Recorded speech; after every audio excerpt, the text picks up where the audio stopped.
Good morning. कसे आहे सगळे? एकदा एका गावात रथोत्सव चालू असतो.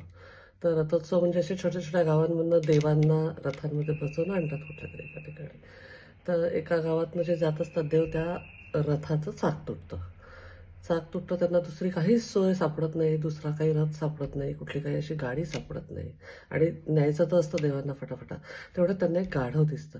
तर ते लोक विचार करतात, त्या गाढाला आंघोळ घालून छान चंदन वगैरे लेपून रेशमी वस्त्र वगैरे घालतात आणि त्याच्या पाठीवर देवांना बसवतात आणि सुरू होतो तो रथोत्सव पुन्हा. तर जसं जसं ते देव जातात गावातनं, तर लोक पूजा करायला येतात समोर. गाढव खूप खुश. देवांवर हार घालतात, फुलं उधळतात. तर हार जास्ती झाले तर कोणी कोणी हार गाढवाच्या गळ्यात घालतात. त्याला वाटतं, वा, आपण तर खूपच मोठे झालो एकदम. त्याच्यानंतर जात असतात, औक्षण करतात देवाला. तर त्याला वाटतं की आपलीच आरती करतायत. मग पुढे गेल्यावर त्याला वाटतं की मला हे सगळं राजवैभव तर मान्य आहे, पण मला माझ्या पाठीवरचं ओझं मान्य नाही. म्हणून तो धक्का देतो आणि देव पाडतो खाली. जसं तो त्या देवांना खाली पाडतो, गावातले लोक सगळे त्याची धुलाई करतात.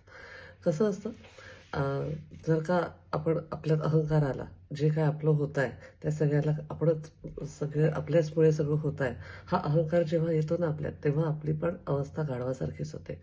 कधी पण आपल्यातल्या देवत्वाला, समोरच्याच्या देवत्वाला, गुरुच्या मार्गदर्शनाला नेहमीच ग्रॅटिट्यूड पे करायचा असतो. आणि त्या सगळ्या कृपेमुळे आज आपण जे काय आहे किंवा आपलं जे काय चाललं आहे ते मान्य करावंच लागतं. जेव्हा तुम्ही हे मान्य करणार नाही, तेव्हा आपली स्थिती गाढवापेक्षाही वाईट होऊ शकते. त्याच्यामुळे आपण काय आहोत आणि आपल्यातलं देवत्व काय आहे आणि आपल्यावर जे सगळे इकडून तिकडून कृपा होते, त्याला ॲक्च्युली सगळ्याचं क्रेडिट कोणाला दिलं पाहिजे, हे जेव्हा ही जाण किंवा हे भान जेव्हा आपल्याला येईल, तेव्हाच आपले पाय जमिनीवर राहतील आणि आपला अहंकार मोठा होणार नाही आपल्यापेक्षा. Stay blessed. I love you all. Life is beautiful.